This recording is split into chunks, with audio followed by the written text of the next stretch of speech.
faixa de Gaza. Havia muita expectativa em relação a esse assunto, porque os Estados Unidos ontem apresentaram a proposta de um cessar-fogo imediato.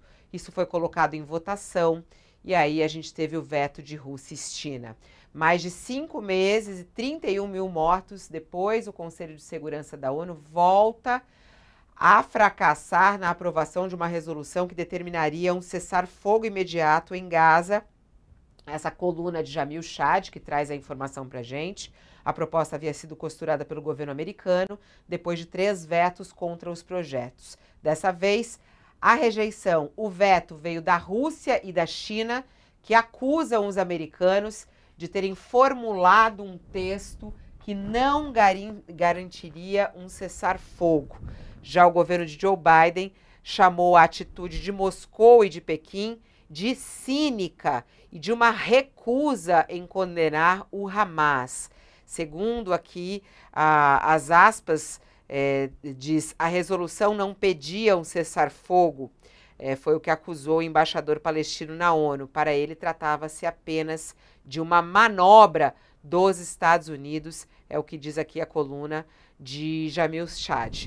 Com esse veto de Rússia e China, o Conselho espera ainda hoje ou nos próximos dias colocar em votação um segundo projeto de resolução com uma linguagem um pouco mais dura. Vamos lá, Josias, havia uma expectativa aí para essa aprovação, não aconteceu. Veto de Rússia e China. Eu não tinha essa expectativa não, Fabiola, porque prevalece no Conselho de Segurança da ONU o mesmo cinismo que havia no ano passado, no início desse ano, quando outras resoluções, uma delas inclusive formulada sob a coordenação do Brasil, que presidiu por um mês esse Conselho de Segurança, prevalece o mesmo cinismo que vigorava na época.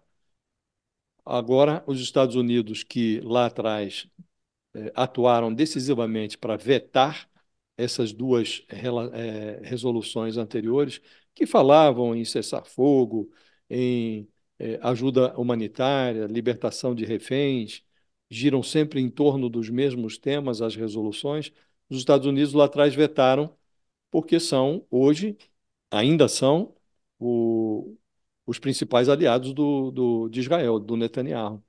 E apresentam essa resolução na ONU agora, não porque desejam ardorosamente um cessar-fogo, mas por conveniência eleitoral, porque o Joe Biden está vivendo uma eleição encrespada, corre o risco de perder a eleição para o Donald Trump, e a atuação dos Estados Unidos na faixa de Gaza, financiando Israel, fornecendo armas para Israel, está custando caro do ponto de vista eleitoral para o Biden.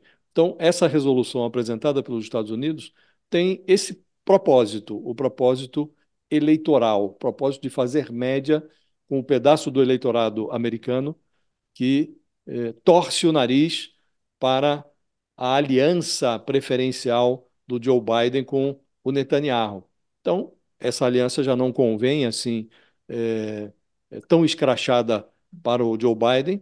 E eles apresentaram essa resolução, mas já se sabia de antemão que Rússia e China vetariam, porque há esse jogo de cena no, no, no Conselho de Segurança da ONU. Agora vai se negociar, mesmo jogo, vai se negociar uma nova formulação. eh, no, no início do ano, não foi possível aprovar nada no Conselho de Segurança, passaram para o plenário, para a Assembleia Geral. Na Assembleia Geral, onde não há as 5 nações mais poderosas com representação no Conselho de Segurança não têm direito a veto, aprovou-se uma resolução, mas essa resolução virou letra morta, porque não foi observada. Previa o cessar-fogo, previa uma ajuda humanitária em quantidade suficiente para socorrer, de fato, os palestinos que morrem e passam fome na faixa de Gaza, mas essa resolução foi simplesmente ignorada por Israel. Então a ONU virou, Fabiola, um asterisco nesse conflito. Acho até que deveriam pensar em arrendar ali o prédio da ONU, que fica muito bem situado ali em Nova York, para uma rede hoteleira, alguma coisa que dê àquele prédio alguma utilidade, porque hoje, em relação às guerras, e não só essa, também na Ucrânia, a ONU tem pouca serventia. E você, em Otales, como é que você analisa esse veto de Rússia e China, a situação que vai caminhando ali da dificuldade em conseguir um cessar-fogo, né? Pelo que a gente viu aí, teve bastante discussão lá hoje no Conselho de Segurança da ONU. Você tinha alguma expectativa ou estava que nem o Josias? Zero Olha, eu expectativa para esse acho cessar-fogo?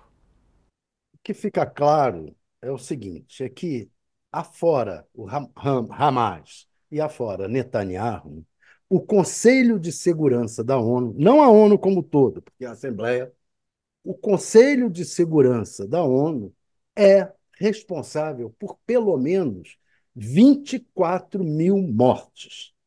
Por quê? Porque a resolução do Brasil, lá atrás, em outubro do ano passado, quando o Brasil apresentou aquela resolução e que foi vetada no Conselho de Segurança da ONU pelos Estados Unidos, é, naquela época havia 8 mil mortos na faixa de Gaza por conta dessa briga entre o Hamas e o Netanyahu.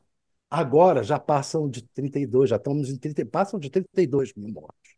Ou seja, tem um gap aí de 24 mil mortos por conta dos sucessivos vetos do Conselho de Segurança da ONU a um acordo. Uma hora é os Estados Unidos, outra hora é a Rússia, outra hora é a China. A cada hora, um desses membros do Conselho de Segurança da ONU vetou a proposta de acordo, seja ela qual for. Não teve solução por culpa do Conselho de Segurança da ONU. A guerra é culpa do Hamas e culpa do Netanyahu. Esses dois, os extremistas de ambos os lados, são culpados pela guerra. Agora, a permanência dela, a não solução, é culpa das grandes potências que dominam o Conselho de Segurança da ONU e que impedem qualquer possibilidade de acordo. A outra coisa é que acaba, além disso tudo, tem a política. A política como também grande culpada pela guerra. Por quê? Porque o Netanyahu faz isso não porque ele pense de maneira A, B ou C, mas é porque ele quer se manter no poder e a guerra evita que ele seja defenestrado do comando de Israel. E o Biden faz essa proposta capenga para ver se consegue um apoio dos que apoiam a Palestina nos Estados Unidos e que estão revoltados, e não perde o apoio de Israel. Quer dizer, é pura política por trás dos interesses desses protagonistas da matança que está ocorrendo na faixa de Gaza.